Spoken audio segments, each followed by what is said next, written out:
Sumainyo ang Panginoon. At sumainyo rin. Ang mabuting balita ng Panginoon ayon kay San Lucas. Papuri sa iyo, Panginoon.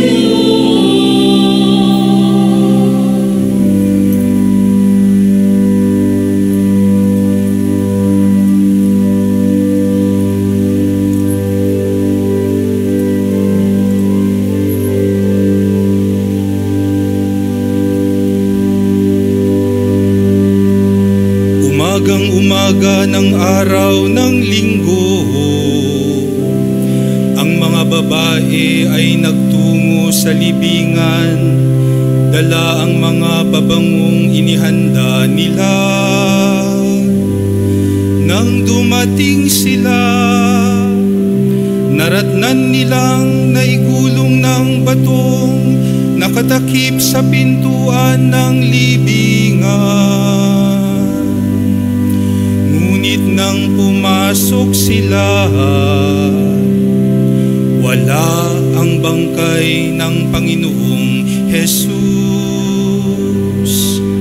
Samantalang nagugulo ang kanilang isip tungkol dito, nakita nila't sukat sa tabi nila ang dalawang lalaking nakasisilaw ang damit.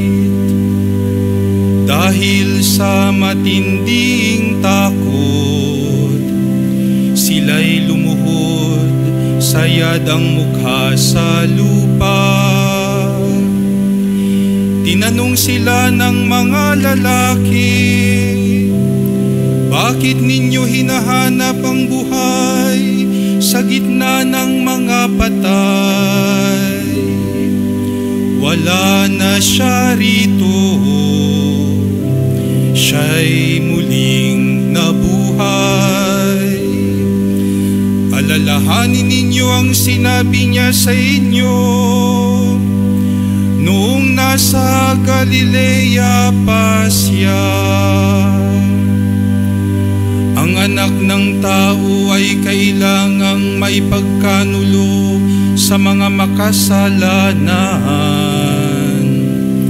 at maipako sa krus, at sa ikatlong araw ay muling mabuhay.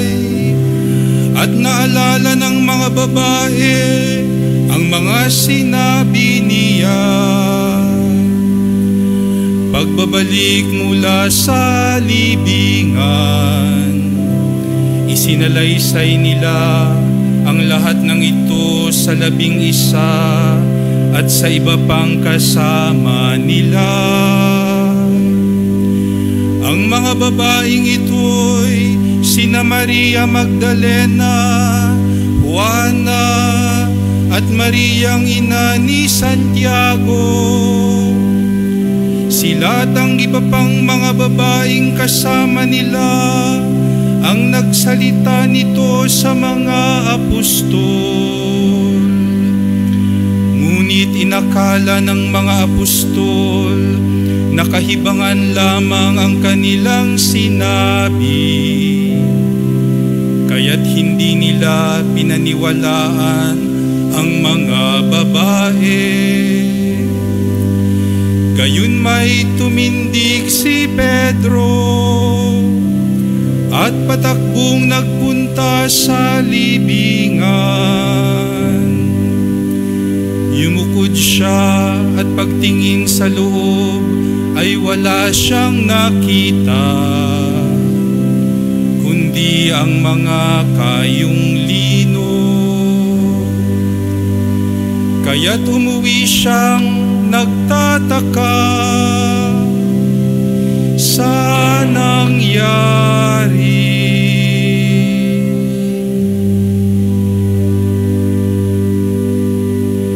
Ang mabuting balita ng Panginoon. Pinupuri ka namin, Panginoon Jesucristo.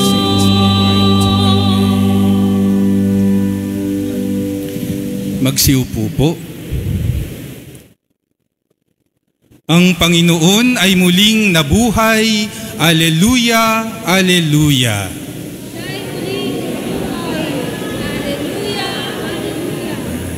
Mabuti at alam ninyo ang tugon sa pagbating iyon. So ang tugon ay ang Panginoon ay totoong muling nabuhay. Alleluia, alleluia. So ulitin natin, ang Panginoon ay muling nabuhay. Alleluia, alleluia.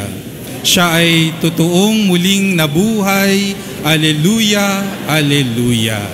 At ang gabing ito, mga kapatid, kasama ang buong simbahan sa buong mundo, tayo ay nagdiriwang ng kanyang muling pagkabuhay. At ang pinaka-simbolo ng muling pagkabuhay na iyan ay ang Paschal Candle. No? Ang liwanag, ang sindi ng Paschal Candle na iyan, ang simbolo ng Panginoong Jesus na muling nabuhay. At sinabi nga ni Father Ding kanina na sa mga pagbasang ating narinig, muling ipinaalala sa atin ang kasaysayan ng ating kaligtasan. At mga kapatid, habang ako ay nagninilay sa Ebanghelyong ipinahayag, hindi ko maiwasan na ito ay mai-relate, maitugma doon sa pinakaunang pagbasang ipinahayag ngayong gabi. Kasi sa pinakaunang pagbasa, meron ding binanggit tungkol sa liwanag. The first reading that was proclaimed to us from the book of Genesis a while ago, ang unang nilikha ng Diyos ay liwanag. Ba? The first verse in the Bible says, "Let there be light." Magkaroon ng liwanag. At bago pa nagkaroon ng mga ibang nilikha, bago pa nagawa ang kasaysayan ng ating kaligtasan, nagsimula ang lahat sa isang liwanag na nilikha ng Diyos. At mga kapatid, bago nalikha ang liwanag na yon, ano kaya ang itsura ng paligid? Siguro napakadilim. At dahil napakadilim, napakahirap gumalaw. Hindi maaninag ang mukha ng mga tao. Katulad ng naging karanasan ni Father Ding kanina, sabi niya, nung patay ang mga ilaw sa area ninyo, sabi niya, para kayong mga multo. Hindi niya makita ang inyong mga magaganda at poging mukha.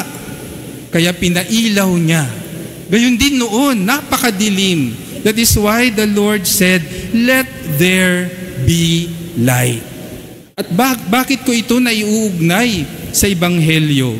Mga kapatid, si Jesus ay nasa kadiliman ng libingan. Ang libingan ay walang ilaw. Natatandaan natin, ang libingan ay tinakpan ng napakalaki at napakabigat na bato na ating inaalala kahapon. Kaya nga, maging ang mga babae na pumunta sa libingan, pumunta sila, sabi sa Ebanghelyo, umagang umaga, no? Madaling araw, madilim pa. Madilim na sa labas, madilim pa sa loob ng libingan ni Jesus. At siya ay nakakulong doon, natatakpan ng mabigat at malaking bato. Subalit mga kapatid, ang kadiliman ng kamatayan, ang kadiliman ng libingan, ang kadiliman ng kasalanan at kasamaan, walang sinabi sa liwanag ni Kristong muling nabuhay. Kaya nga kung paano ang paglikha ng lahat ay nagsimula sa liwanag. Ang pagpapanibago nating lahat ay nagsimula sa liwanag ni Kristo. Inalis niya ang ating kadiliman, ang kadiliman ng kasalanan, kamatayan at kasamaan. At binigyan niya tayo ng pagkakataong pumasok sa liwanag niya, sa liwanag ng buhay na walang hanggan. Mga kapatid, ang pagbibigay ng liwanag ni Kristo, maaari niyong sabihin, Father, pangkalahatan naman iyan. Hindi po, mga kapatid, noong tayo ay binyagan, isang kandila ang isinindi sa Paschal candle na iyan at ibinigay sa ating mga magulang, ibinigay sa ating mga ninong at ninang. Ibig sabihin, nung tayo ay binyagan, tayo rin ay inalis ni Jesus mula sa kasalanang mana natin sa ating mga magulang, sina Adan at Eva. At tayo ay pinuno ng kanyang liwanag ng grasya. Kaya nga mga kapatid, personal ang liwanag ni Jesus na ibinibigay sa atin. Kung paanong nagsimula ang panahon, ang oras, ang kronos sa pamamagitan ng paglikha sa liwanag. Ganun din ang ating buhay espiritual ay nagsimula nung tayo ay binyagan sa pamamagitan din ng isang ilaw. At taon-taon ating pinapanibago ang ating commitment, ang ating baptismal vows na sinasabi natin, yes Lord, ako ay laging mamumuhay sa liwanag, susunod sa iyo na aking liwanag. At lahat ng panahon, lahat ng ating buhay, iniaalay natin sa liwanag na iyon, sa liwanag na si Jesus. Mga kapatid, bukod sa ningas, sa liwanag sa Paschal candle, mapapansin nyo rin dyan, may nakaukit na year na taon, di ba? 2025. Ibig sabihin, magsimula ng likhain ng Diyos hanggang sa panahon natin ngayon, patuloy na nagniningas ang liwanag ni Kristo. At gusto niya sana ang liwanag na iyan ay maikalat sa bawat kalooban at isipan ng bawat tao. Maikalat sa lahat ng lugar, sa bawat pamilya, sa lahat ng aspeto ng ating lipunan. At mangyayari lamang yun kung tayo, bawat isa sa atin na tagasunod niya ay tunay na maging liwanag rin. Maging liwanag sa ating kapwa. Maging liwanag kung saan man tayo naroroon. Maging liwanag sa ating lipunan na puno ng kadiliman, ng kultura ng kamatayan, ng kaguluhan, ng kasamaan. Lagi tayong kumonekta sa liwanag ni Kristo para tayo ay magsilbing liwanag din sa bawat isa sa atin. So mga kapatid, sa papatuloy ng ating pagdiriwang, sana ibigay na natin sa Panginoon ang lahat ng ating mga karanasan ng kadiliman. Ibigay natin sa Kanya ang kadiliman ng ating isipan at kalooban. At hingin natin sa Kanya, Panginoong muling nabuhay, punuin mo ako ng iyong liwanag.